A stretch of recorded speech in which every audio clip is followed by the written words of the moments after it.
5 seconds, 2 seconds, ready.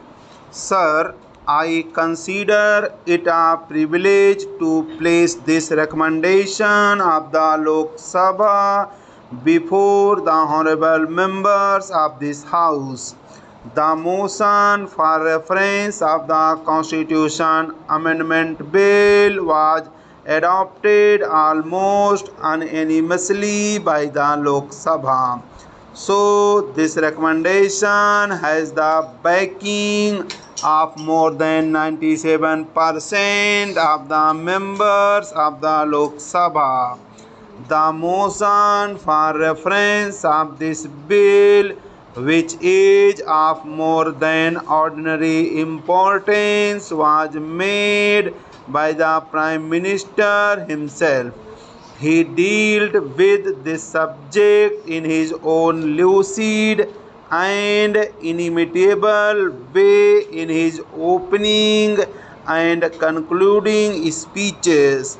I do not think it is necessary for me to go into matters of detail here. Even ordinarily at this stage, we would be concerned only with the broad principles of the bill. It has already been discussed at great length in the other house. I only hope that it will be viewed in a similar spirit of understanding and sympathy by the honorable members of the Rajya Sabha.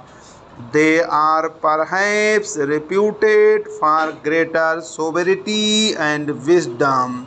Sir, I fully realize that the amendment of the Constitution stands entirely on a different footing from any alteration of the municipal or domestic laws of administration.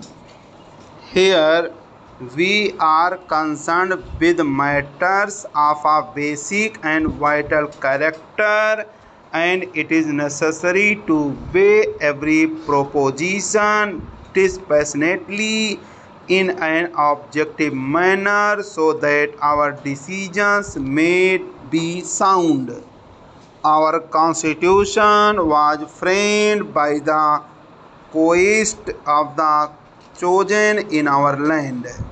So it has to be treated with tenderness, with profound respect, and so far as possible, it should not be disturbed except for very adequate and even for only compelling reasons.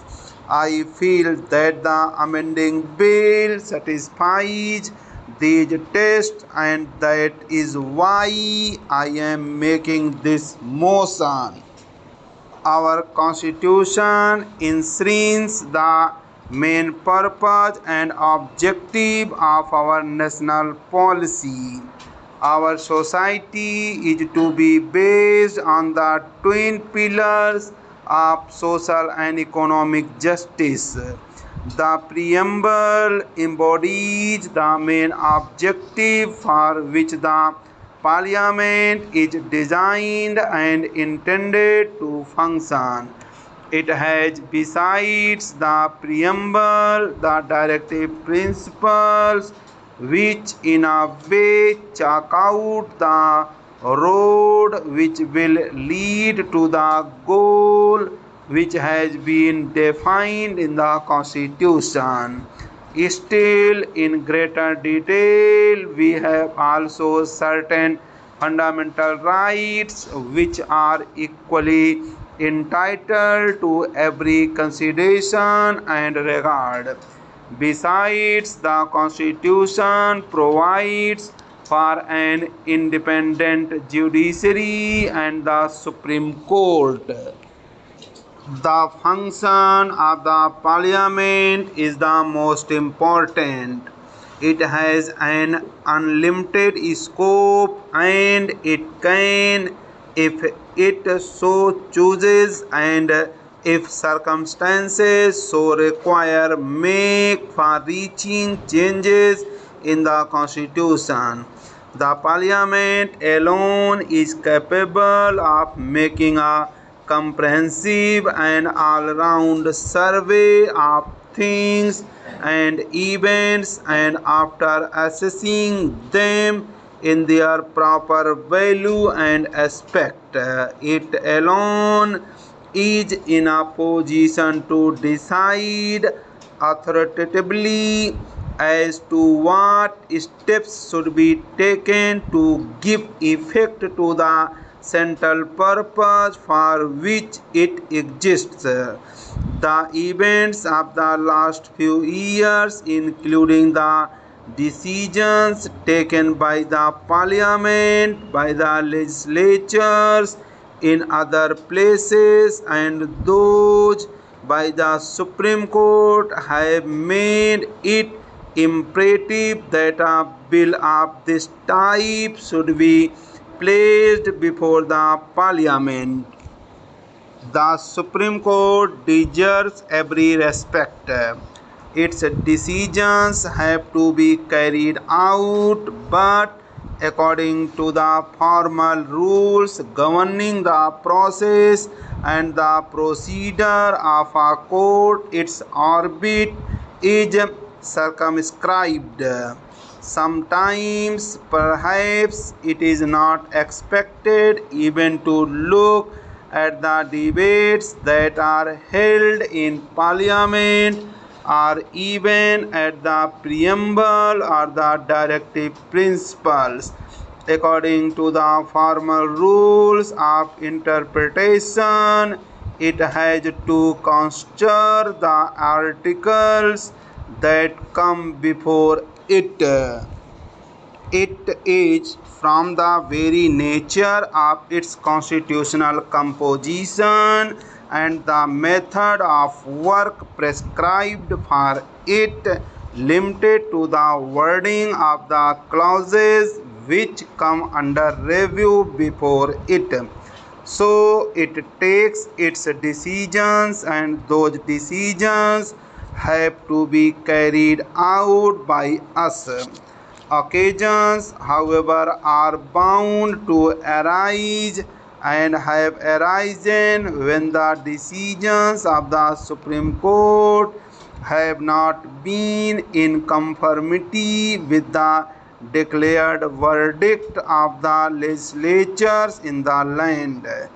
It is embracing to the Supreme Court that it should have to declare the laws passed by Parliament ultra vires.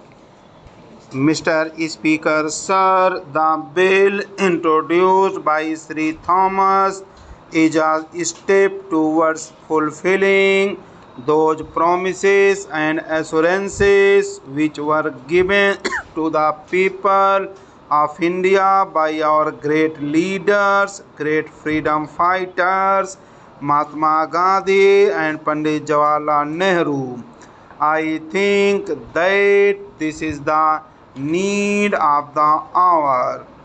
To my mind, first of all, the subject regarding employment and right to work should be included in chapter 3 instead of chapter 4 of the Constitution, so that the government is held responsible for this.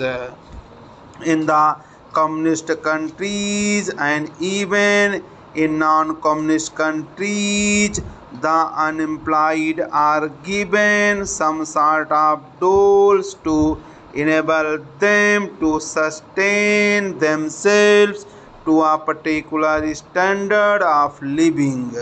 Apart from all communist countries, social security system prevails in Britain, Canada, and America, where the unemployed are helped at the time of unemployment.